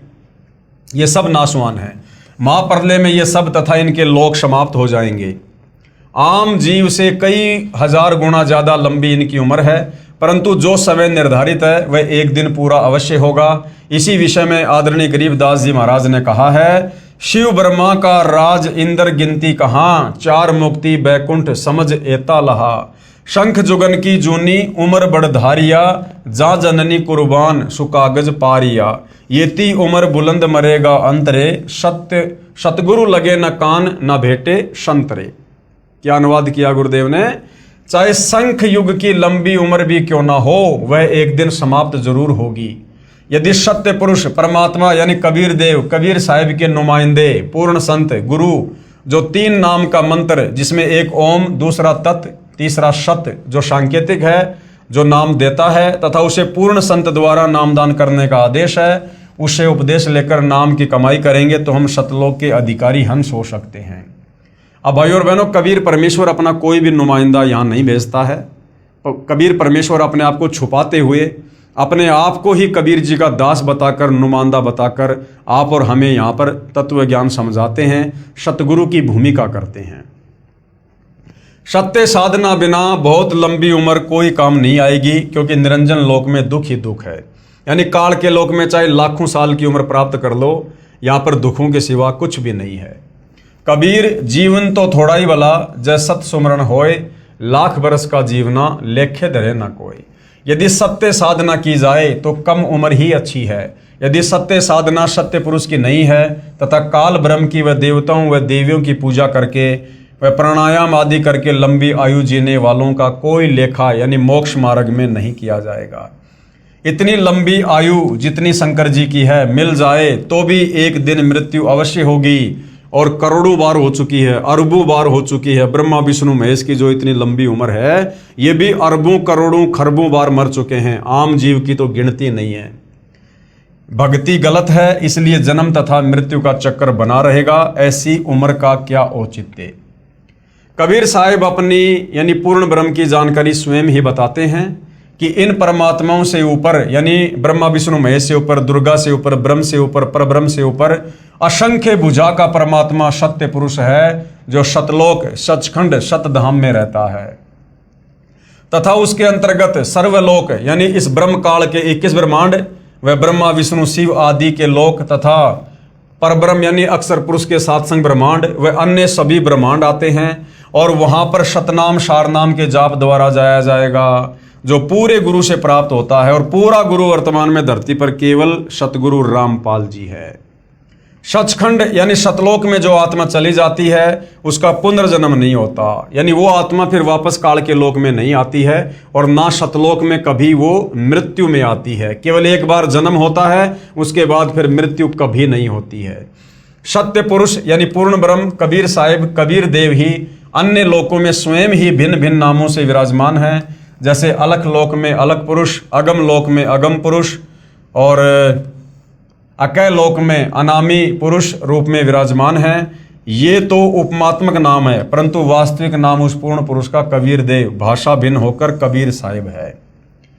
अब भाइयों और बहनों, सिख धर्म के प्रवर्तक आदरणीय नानक जी की वाणी में भी सृष्टि रचना का संकेत है, प्रमाण है।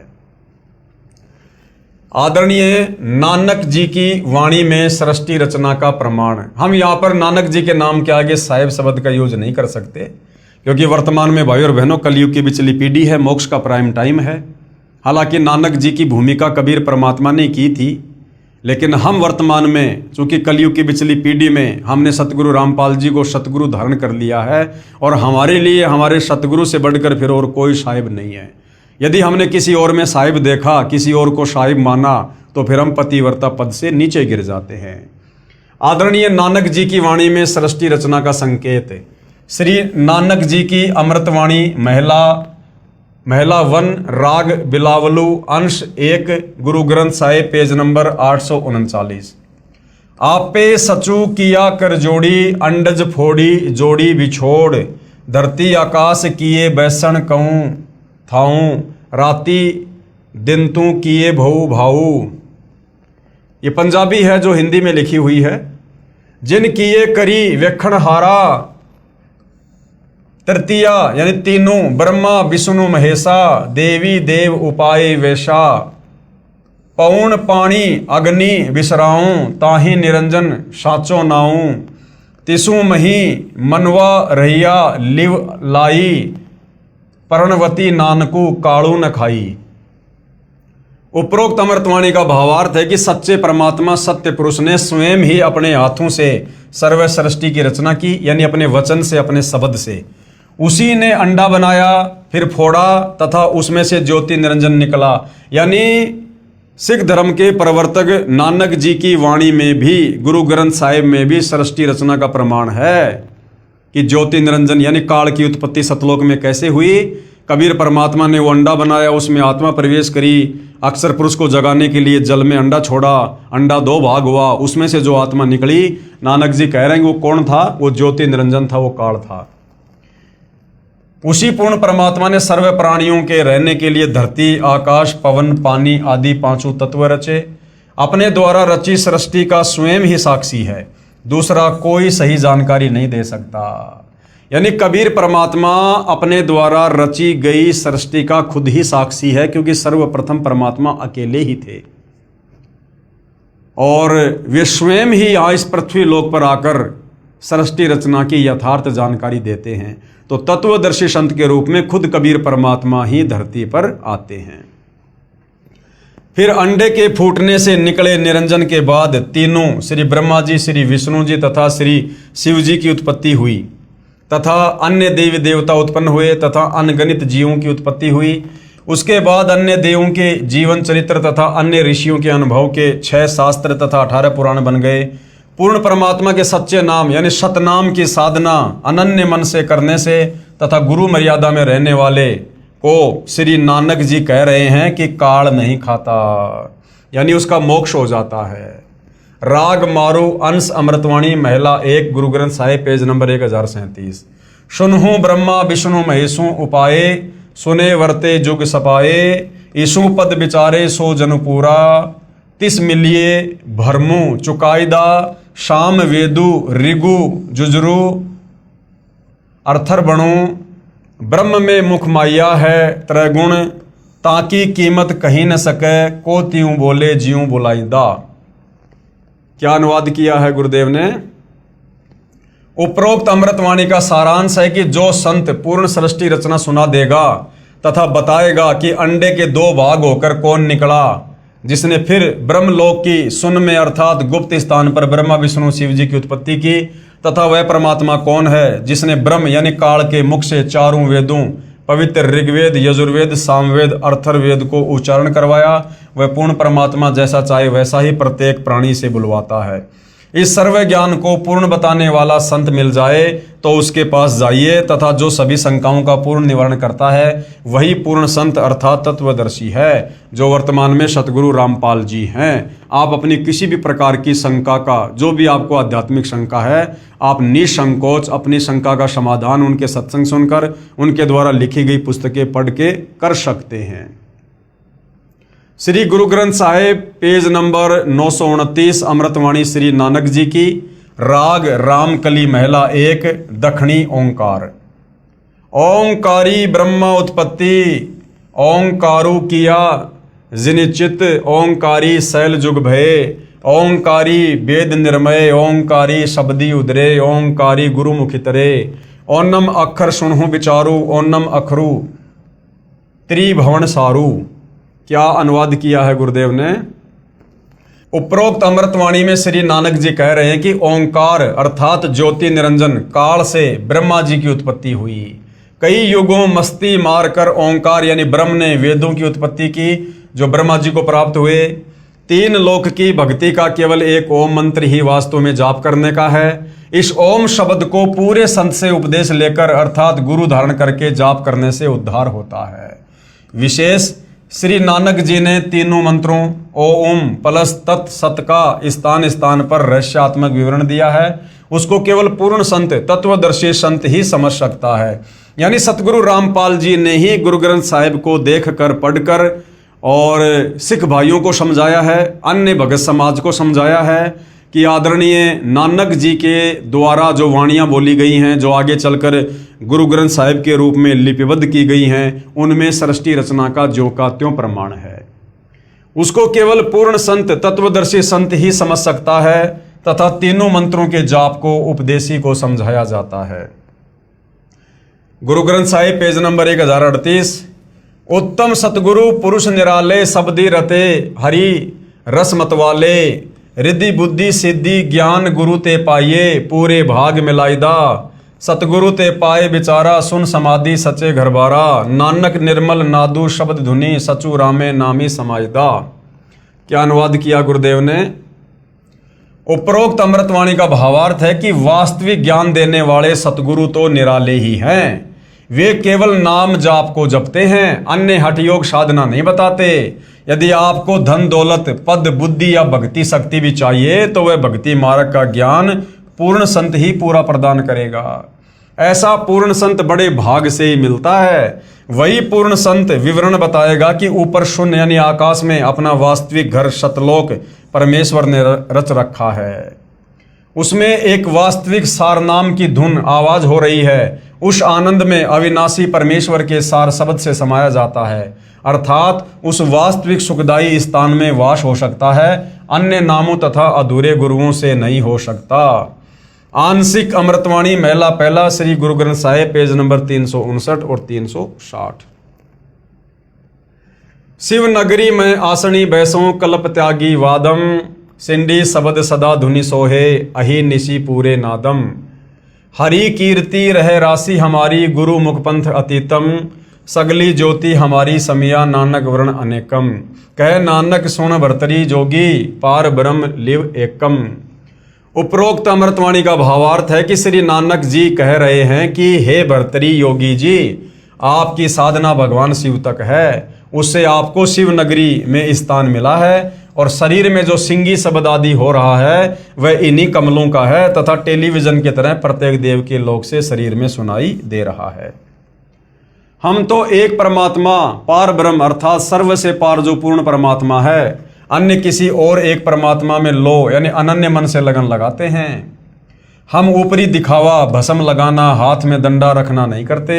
मैं तो सभी प्राणियों को एक पूर्ण परमात्मा सत्य पुरुष की संतान समझता हूँ। सब उसी शक्ति से चलायमान है। हमारी मुद्रा तो सच्चा नाम जाप गुरु से प्राप्त करके करना है, तथा क्षमा करना हमारा बाणा यानी वेशभूषा है। मैं तो पूर्ण परमात्मा का उपासक हूँ, तथा पूर्ण सतगुरु का भक्ति मार्ग इससे भिन्न है। अमृतवाणी राग आशा महला 1 श्री गुरु ग्रंथ साहिब पेज नंबर 420। आशा महला जिन नामू विसारिया दूजे भरमी बुलाई, मूलो छोड़ी डाली लगे, किया पावही छाई, साहिबू मेरा एक है अवरू नहीं भाई, कृपया ते सुख पाइया साचे परथाई, गुरु की सेवा सो करे जिसु आप ही कराए, नानक सिरु दे छूटिए दरगह पति पाए। उपरोक्त वाणी का भावार्थ है कि श्री नानक जी कह रहे हैं कि जो पूर्ण परमात्मा का वास्तविक नाम भूलकर अन्य भगवान के नामों के जाप में भ्रम रहे हैं, वे तो ऐसा कर रहे हैं कि मूल यानी पूर्ण परमात्मा को छोड़कर डालियों, तीनों गुण रूप रजगुण ब्रह्मा, सतगुण विष्णु, तमगुण शिव जी की सच्चाई यानी पूजा कर रहे हैं।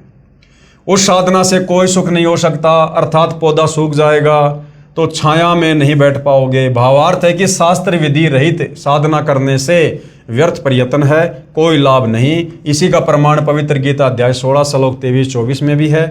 उस पूर्ण परमात्मा को प्राप्त करने के लिए मनमुखी यानी मनमानी साधना त्याग कर पूर्ण गुरुदेव को समर्पण करने से तथा सच्चे नाम के जाप से ही मोक्ष संभव है, नहीं तो मृत्यु के उपरांत नरक जाएगा।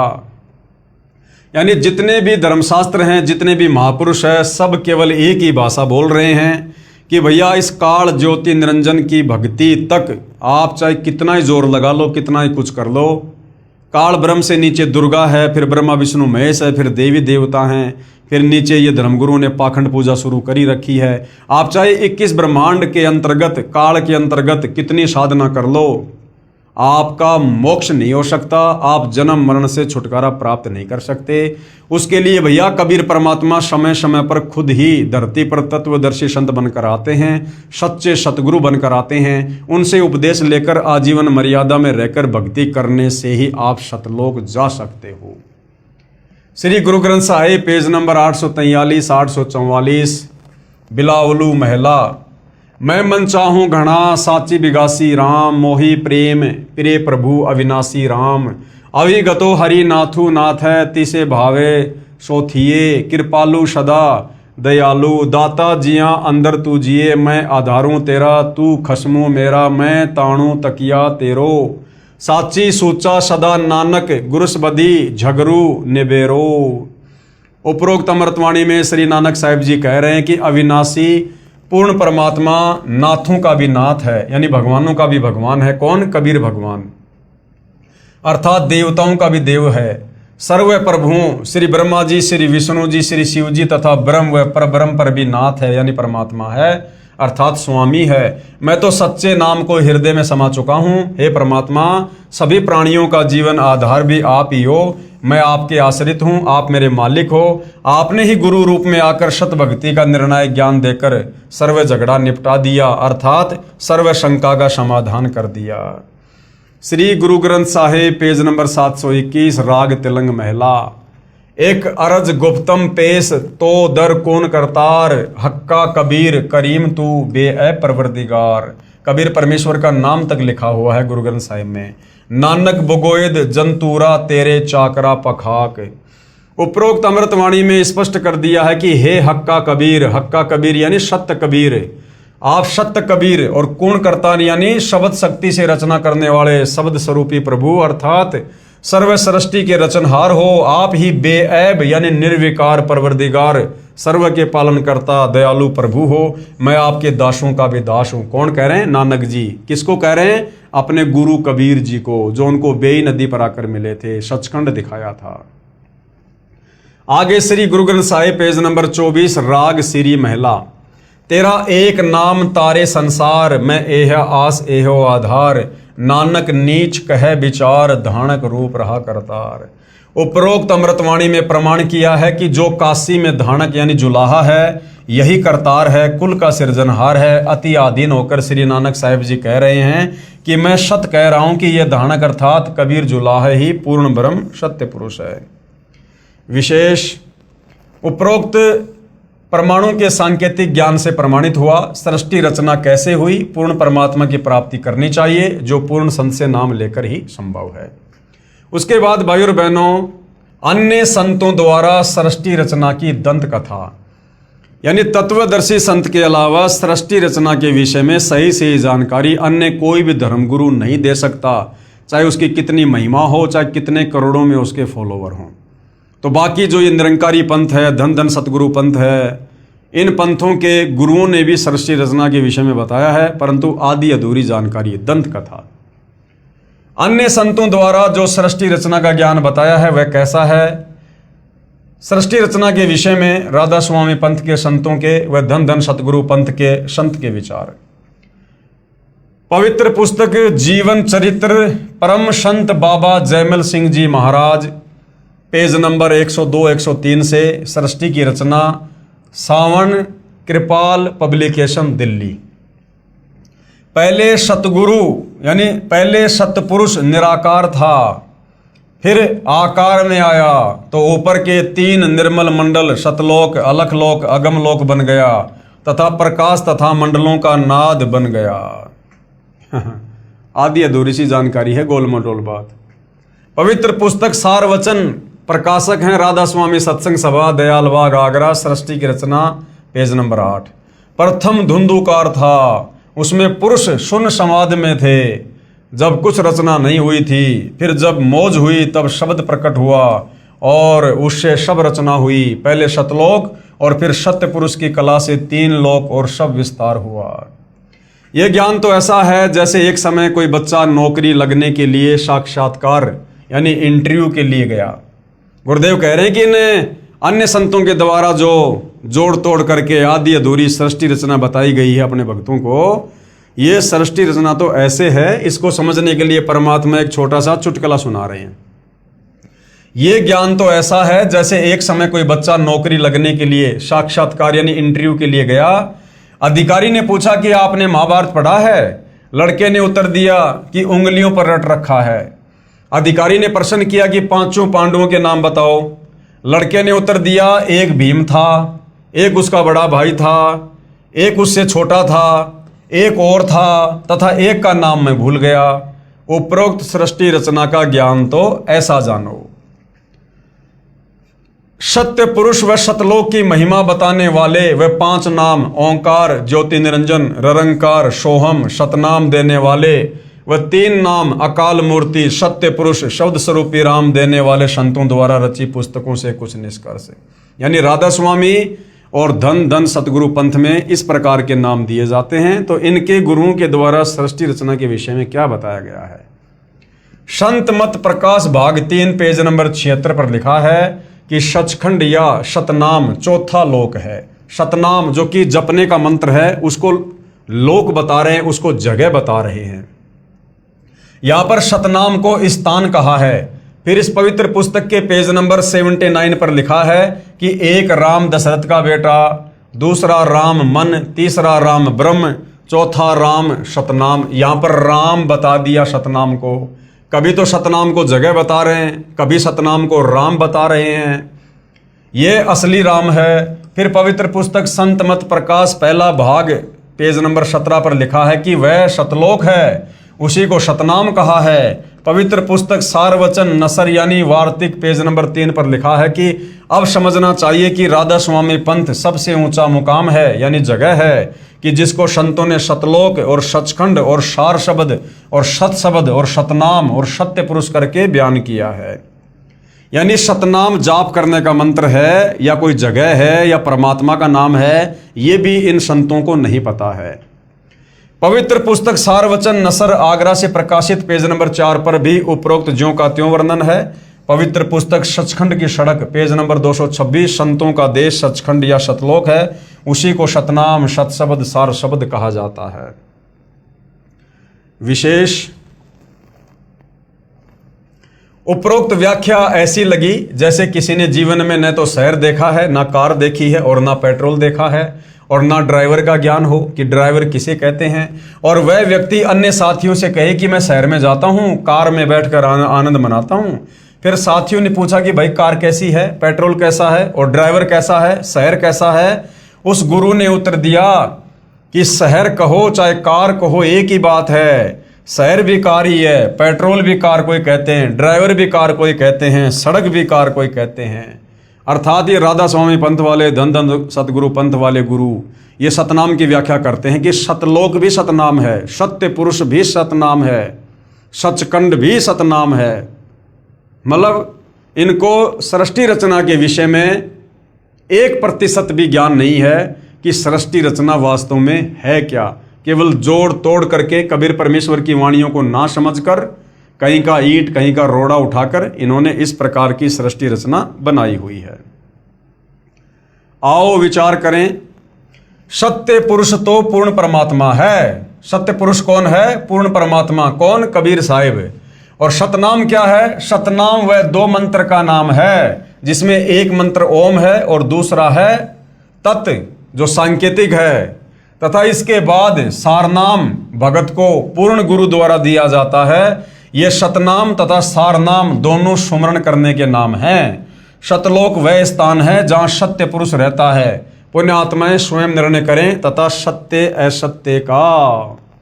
तो भाई और बहनों, इस पवित्र पुस्तक ज्ञान गंगा के ऊपर जो सृष्टि रचना को समझाने के लिए वीडियो बन रहे हैं, तो सृष्टि रचना यहाँ पर समाप्त हो जाती है। हमें पूज्य गुरुदेव भगवान परमेश्वर रामपाल जी ने इस पवित्र पुस्तक ज्ञान गंगा में सृष्टि रचना का कंप्लीट ज्ञान दे दिया है कि भैया कबीर परमात्मा कौन थे, ऊपर के चार लोक परमात्मा ने कैसे रचे, किस प्रकार से रचे, फिर परमेश्वर ने किस प्रकार से नीचे की सृष्टि की रचना की, और किस प्रकार से ये काल ब्रह्म दुर्गा और ब्रह्मा विष्णु महेश के साथ मिलकर और किस प्रकार से ये जीवों की उत्पत्ति कर रहे हैं। और हम जीवों की उत्पत्ति क्यों करते हैं? इस काल के भोजन के लिए करते हैं। हम यहाँ पर अपने कर्म का दंड भोग रहे हैं, जो गलती हमने सतलोक में की थी। और जब तक हम वापस सतलोक पहुंचाने वाली भक्ति नहीं करेंगे, और सतलोक पहुंचाने वाली भक्ति खुद सतलोक से चलकर कबीर परमात्मा तत्वदर्शी संत के रूप में खुद ही धरती पर प्रकट होकर समझाते हैं। और जब तक हम तत्वदर्शी संत के सत्संग नहीं सुनेंगे, उनकी शरण में नहीं आएंगे और मर्यादा में रहकर भक्ति नहीं करेंगे, हम इस काल बलि की जेल से, जन्म मरण के चक्कर से, लक 84 योनियों के कष्ट से बाहर नहीं निकल सकते।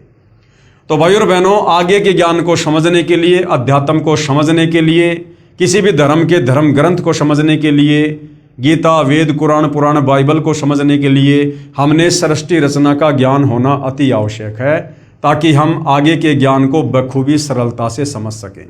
तो भाई और बहनों, सृष्टि रचना पूज्य गुरुदेव भगवान ने जो बताई है, जो लिखी है, वो सर्व धर्मों के सर्व धर्म शास्त्रों से प्रमाणित है। अब आगे ज्ञान गंगा पुस्तक में जो ज्ञान है, उसको जब हम सुनेंगे, देखेंगे, पढ़ेंगे, समझेंगे, तो हमारे मन में किसी प्रकार की कोई भी शंका उत्पन्न नहीं होनी चाहिए। इसलिए गुरुदेव ने पहले सृष्टि रचना हमें पूरी समझाई है। तो भाई और बहनों, आज के वीडियो में केवल इतना ही, और प्रार्थना करूंगा यदि आपको सतगुरुदेव जी का ज्ञान धीरे धीरे समझ में आ रहा है, तो आप जी YouTube पर गुरुदेव के सत्संग सुनिएगा और अतिशीघ्र उनसे नाम उपदेश लेकर अपनी आत्मा के कल्याण की दिशा में आगे बढ़िएगा। तो आज की वीडियो में भाई और बहनों केवल इतना ही। कल रात्रि 8:30 बजे हम फिर आगे बढ़ेंगे। तब तक पूज्य गुरुदेव भगवान हम सबको आज्ञा दे, सद्बुद्धि दे, हमारा मार्गदर्शन करे, हमें भ्रमने भटकने से बचाए। बंदी छोड़ सतगुरु रामपाल जी परमेश्वर जी की जय हो।